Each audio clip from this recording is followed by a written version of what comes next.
한국 노인들이 배달앱을 쓴다고요? 일본 출신 고령사회 전문가 타카하시 켄지 교수가 비웃었습니다. 불가능합니다. 통계를 보십시오. 70대 이상에서 스마트폰 앱 사용률은 15% 미만입니다. 이건 전 세계 공통입니다.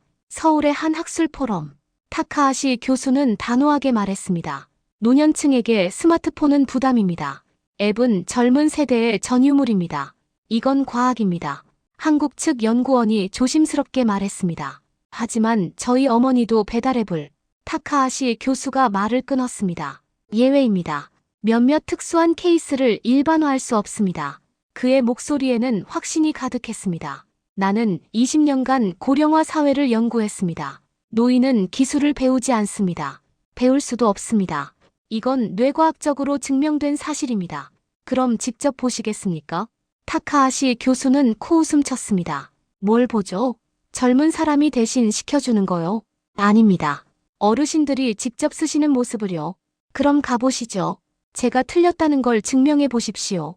그날 오후 타카하시 교수는 자신이 20년간 쌓아온 모든 이론이 무너지는 경험을 하게 됩니다. 오후 3시 서울의 한 아파트 단지. 타카하시 교수는 통역과 함께 공원을 걸었어요. 그는 여전히 불만스러운 표정이었죠. 시간 낭비예요. 노인이 배달앱을 쓴다는 건 통계적으로. 그때 벤치에 앉아 있는 한 할머니가 눈에 들어왔습니다. 70대쯤 되어 보였어요. 회색 머리를 단정하게 묶고 안경을 쓰고 있었죠. 그런데 이상했습니다. 할머니가 스마트폰을 들고 있었어요. 타카하시 교수는 걸음을 멈췄죠. 메신저를 보는 건가? 아니면 전화를 거는 건가? 할머니의 손가락이 화면을 움직였습니다. 스크롤을 내리고 탭을 하고 다시 스크롤을 내렸어요. 타카하시 교수는 천천히 가까이 다가갔습니다. 무례하지 않을 정도의 거리에서 멈췄죠. 할머니는 전혀 신경 쓰지 않았어요. 화면에 집중하고 있었습니다. 타카하시 교수는 할머니의 화면을 흘끗 봤어요. 그리고 얼어붙었습니다. 화면에는 음식 사진들이 가득했어요. 치킨, 피자, 족발, 중국 음식, 배달앱이었습니다. 할머니는 메뉴를 하나씩 넘기며 보고 있었어요. 가격을 확인하고 리뷰를 읽고 별점을 체크했죠. 타카하시 교수는 믿을 수 없다는 표정으로 통역을 돌아봤습니다. 통역이 조용히 말했어요. 저분이 주문하시는 것 같은데요. 주문이요? 할머니가 메뉴를 선택했습니다. 치킨 한 마리, 그리고 옵션 화면이 떴어요. 순살인가, 뼈 있는 건가, 양념인가, 간장인가, 후라이드인가. 할머니는 하나씩 선택했어요. 망설임 없이.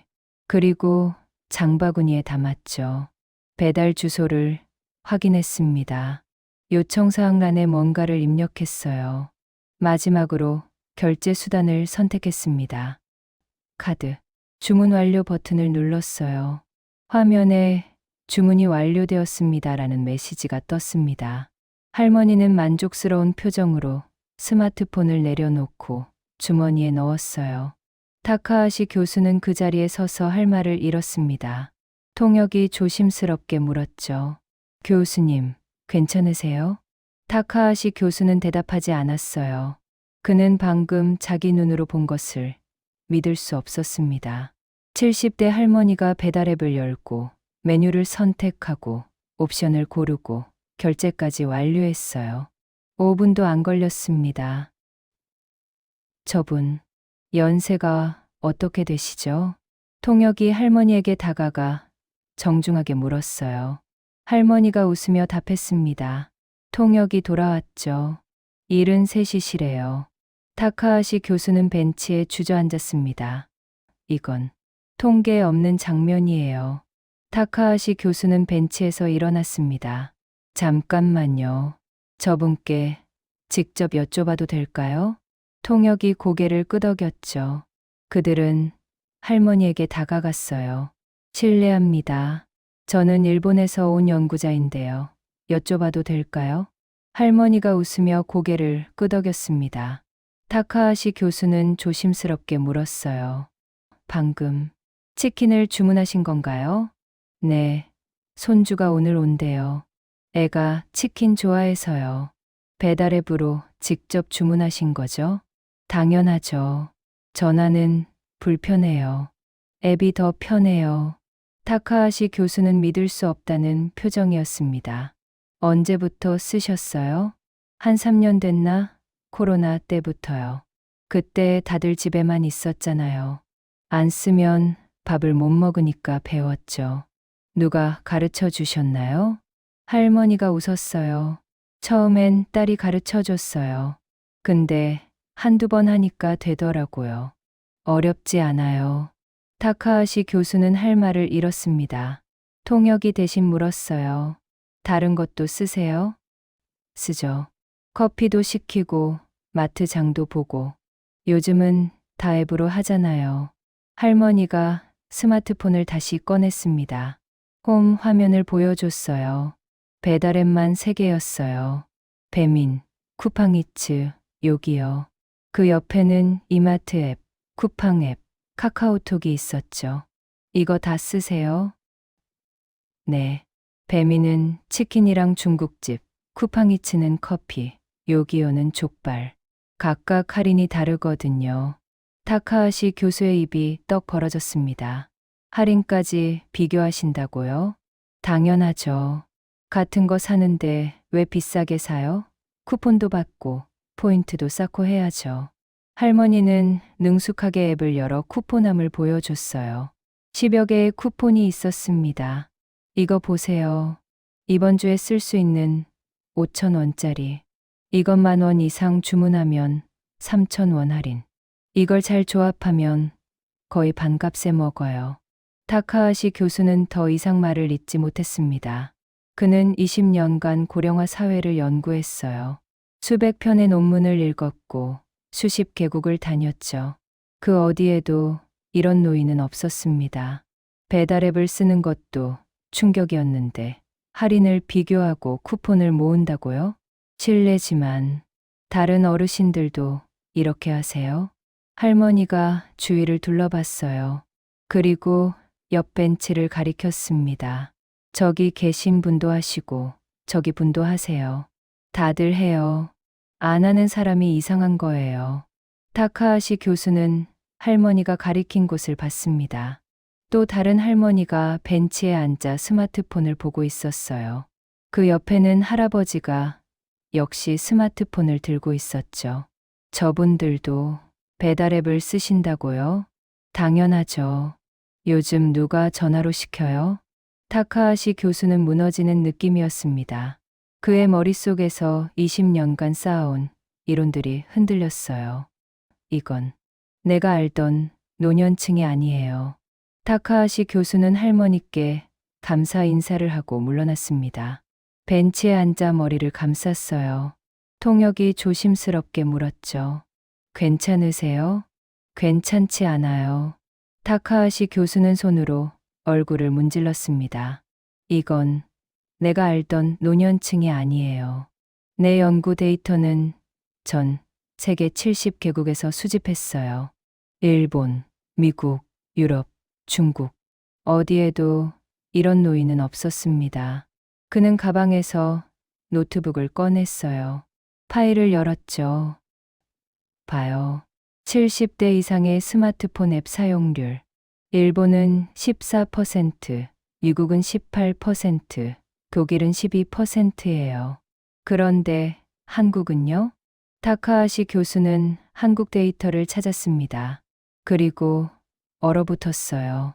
60%? 네. 65세 이상 인구의 60% 이상이 스마트폰 앱을 사용합니다. 타카하시 교수는 화면을 뚫어지게 봤어요. 이건 통계 오류 아닌가요? 조사 방법이 잘못됐거나. 통역이 고개를 저었습니다. 정부 공식 통계예요. 매년 업데이트되고 있고요. 타카하시 교수는 한숨을 쉬었어요. 이건 뇌과학적으로 설명이 안 돼요. 70대 내는 새로운 기술을 습득하는 속도가 현저히 떨어집니다. 신경과 소성이 감소하거든요. 하지만 방금 보셨잖아요. 봤어요. 그래서 더 이해가 안 가요. 그는 다시 할머니가 앉아있던 벤치를 봤습니다. 할머니는 이미 자리를 떠났어요. 한 명이에요. 한 명만 봤어요. 이건 예외일 수 있어요. 특별히 교육을 받았거나 젊을 때부터 기술에 친숙했거나 통역이 조용히 말했죠. 다른 분들도 보시겠어요? 네. 여러 명 봐야 해요. 통계적으로 유의미한 샘플이 필요해요. 그들은 공원을 걸었습니다. 오후 4시. 어르신들이 많았어요. 벤치마다 두세 명씩 앉아 있었죠. 타카하시 교수는 한 할아버지를 봤어요. 80대쯤 되어 보였습니다. 할아버지는 스마트폰을 들고 있었어요. 또 메신저겠지. 아니면 뉴스를 보거나. 타카하시 교수는 가까이 다가갔습니다. 화면을 흘끗 봤어요. 배달앱이었습니다. 할아버지는 커피를 주문하고 있었어요. 이건 통역이 속삭였습니다. 저기도 보세요. 다른 벤치. 할머니 두 분이 나란히 앉아 스마트폰을 보고 있었어요. 한 분은 쿠팡 앱을 여러 장을 보고 있었고, 다른 분은 카카오톡으로 누군가와 대화하고 있었죠. 저기도요. 또 다른 할아버지. 배민 앱으로 치킨을 주문하고 있었습니다. 타카하시 교수는 그 자리에 멈춰 섰어요. 한 명이 아니에요. 그의 목소리가 떨렸습니다. 이건 개인, 능력이 아니라 환경이에요. 이 나라 전체가 다른 거예요. 타카하시 교수는 포기하지 않았습니다. 다른 동네도 가봐야 해요. 여기는 특별한 지역일 수 있어요. 부유층 밀집 지역이거나. 통역이 웃었어요. 여기는 평범한 동네예요. 강남도 아니고요. 그래도 확인하고 싶어요. 그들은 다른 동네로 갔습니다. 지하철을 타고 정거장 떨어진 곳. 비슷한 아파트 단지였어요. 공원 벤치. 역시 어르신들이 앉아 계셨죠. 타카하시 교수는 조심스럽게 관찰했습니다. 한 할머니가 스마트폰을 보고 있었어요. 화면을 확대했습니다. 쿠팡 앱이었죠. 생수를 주문하고 있었어요. 또 다른 할아버지. 배달 앱으로 중국 음식을 주문했습니다. 또 다른 할머니. 카카오톡으로 손주와 영상통화를 하고 있었어요. 타카하시 교수는 말을 잃었습니다. 세 번째 동네도 가봐요. 통역이 걱정스럽게 물었어요. 교수님, 충분히 보신 것 같은데요. 아니요. 더 봐야 해요. 그들은 또 다른 동네로 갔습니다. 이번에는 구도심이었어요. 오래된 아파트들이 있는 곳. 공원은 작았지만 어르신들은 많았습니다. 한 할아버지가 벤치에 앉아 배달앱을 보고 있었어요. 족발을 주문했죠. 할머니는 이마트 앱으로 장을 봤습니다. 또 다른 할아버지는 카카오뱅크 앱으로 송금하고 있었어요. 타카하시 교수는 벤치에 주저앉았습니다. 이건 우연이 아니에요. 그는 노트북을 열었어요. 메모를 하기 시작했죠. 첫 번째 동네 70대 할머니, 배달앱 능숙 사용, 쿠폰 활용. 두 번째 동네 80대 할아버지 포함 다수, 배달 쇼핑, 앱 일상적 사용. 그는 손을 멈췄어요.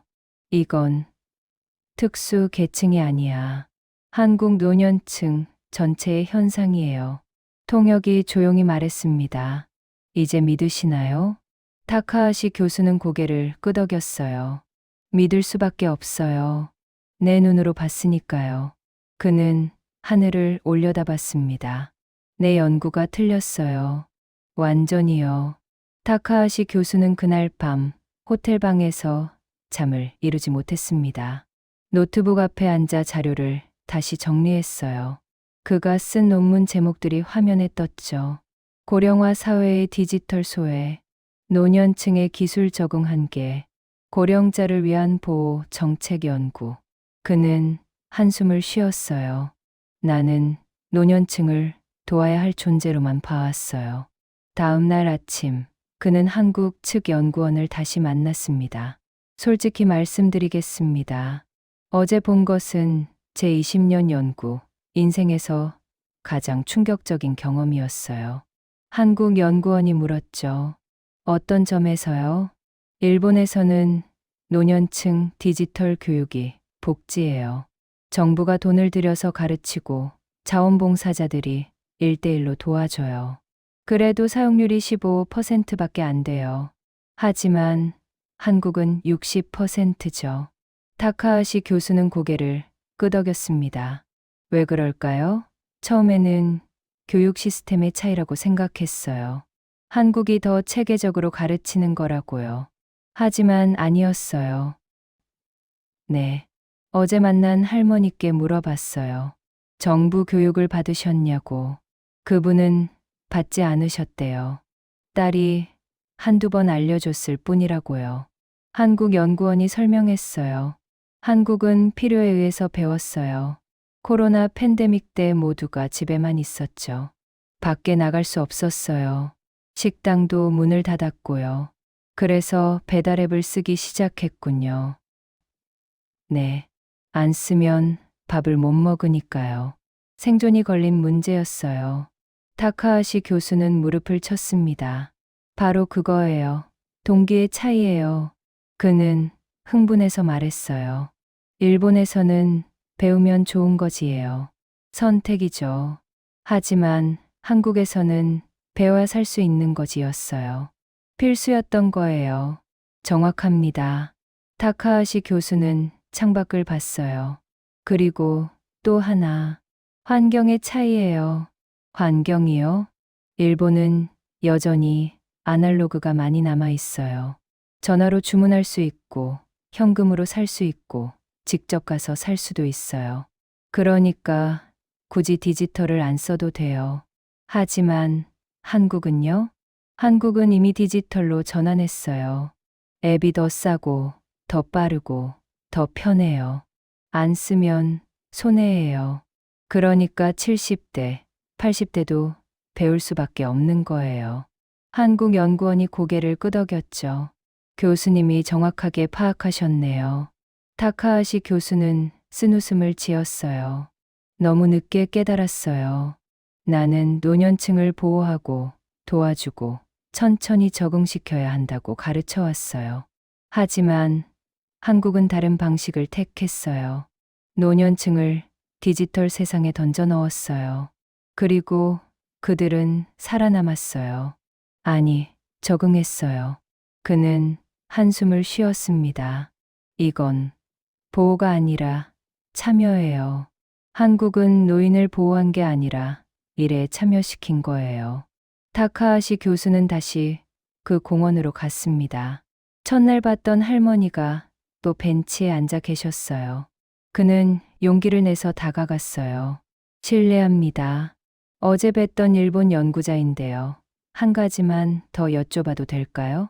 할머니가 웃으며 고개를 끄덕였습니다. 타카하시 교수는 정중하게 물었어요. 솔직히 처음에 어렵지 않으셨나요? 스마트폰 배우는 게요. 할머니가 웃었어요. 물론 어려웠죠. 처음엔 무서웠어요. 무서웠다고요? 네. 잘못 누르면 돈이 나갈까봐, 뭐가 고장날까봐. 그래서 안 만지려고 했어요. 타카하시 교수가 고개를 끄덕였어요. 그럼 어떻게 극복하셨어요? 딸이 그러더라고요. 엄마, 잘못 눌러도 안 깨져. 그냥 해봐. 그래서 해봤어요. 할머니는 스마트폰을 꺼내 보여줬어요. 처음에는 1시간 걸렸어요. 치킨 하나 시키는데 어디를 눌러야 할지 몰라서 딸한테 계속 전화했죠. 그런데요, 한두 번 하니까 되더라고요. 세 번째부터는 혼자 했어요.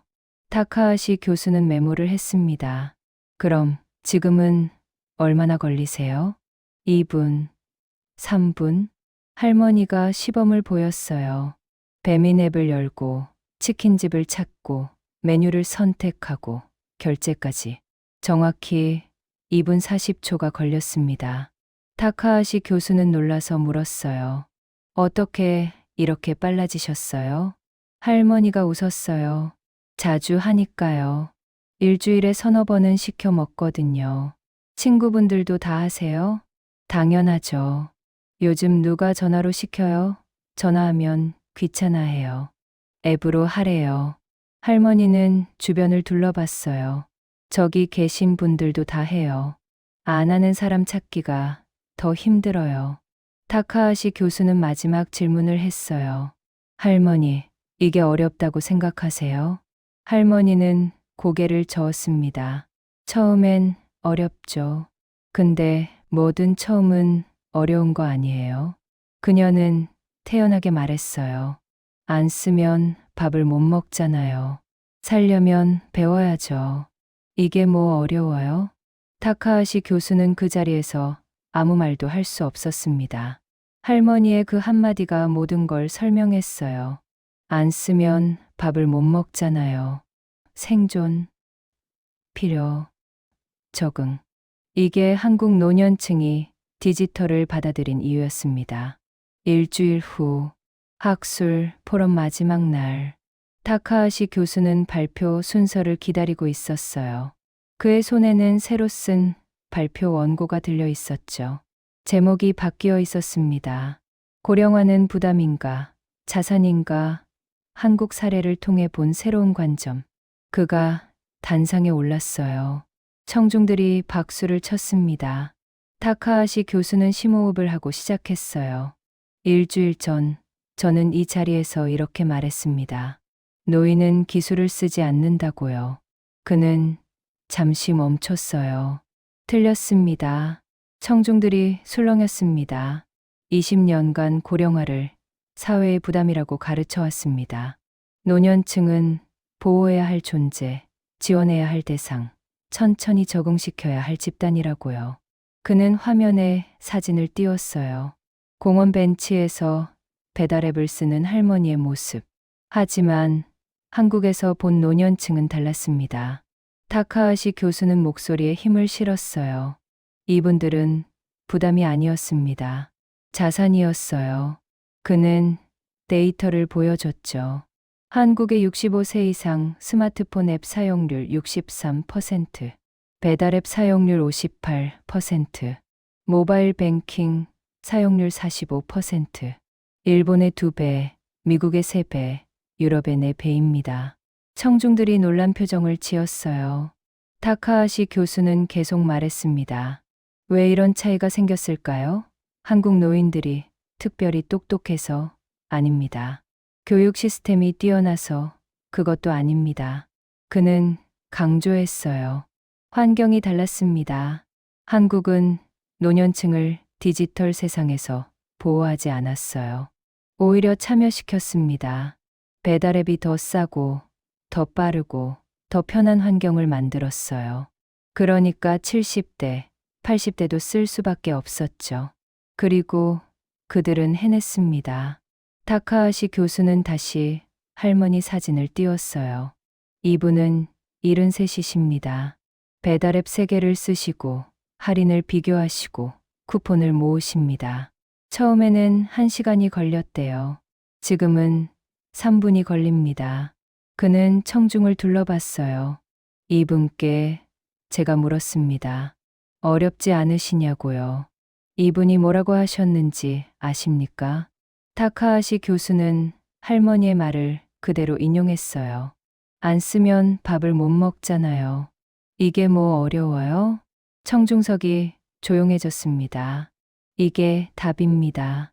타카하시 교수는 목소리를 높였어요. 한국은 노년층을 약자로 취급하지 않았습니다. 사회 구성원으로 취급했어요. 보호하지 않았습니다. 참여시켰어요. 천천히 기다려주지 않았습니다. 같은 속도로 가게 만들었어요. 그는 마지막 슬라이드를 띄웠습니다. 결론, 고령화는 부담이 아니다. 환경이 부담을 만든다. 한국은 노인을 보호한 게 아니라 미래에 참여시켰습니다. 그래서 이 나라는 빠릅니다. 모든 세대가 함께 움직이니까요. 청중들이 박수를 쳤어요. 기립박수였습니다. 타카하시 교수는 일본으로 돌아간 후 새로운 연구를 시작했습니다. 논문 제목은 노년층의 디지털 참여 한국 모델 연구였어요. 그는 논문 서두에 이렇게 썼습니다. 나는 고령화는 사회의 부담이라고 가르쳐왔다. 나는 노년층은 기술을 배울 수 없다고 가르쳐왔다. 하지만 한국에서 나는 배웠다. 사람을 믿지 않는 이론은 있었지만 사람을 믿는 사회는 실제로 존재했다. 이 나라의 힘은 젊음이 아니라 모든 세대가 함께 움직인다는 점이었다. 그는 논문 마지막 페이지에 작은 질문을 남겼습니다. 당신의 부모님은 오늘 무엇을 주문하셨습니까? 그리고 그 아래 작게 덧붙였죠. 나의 어머니는 아직 전화로 주문하신다. 나는 이제 그분을 가르칠 용기를 얻었다.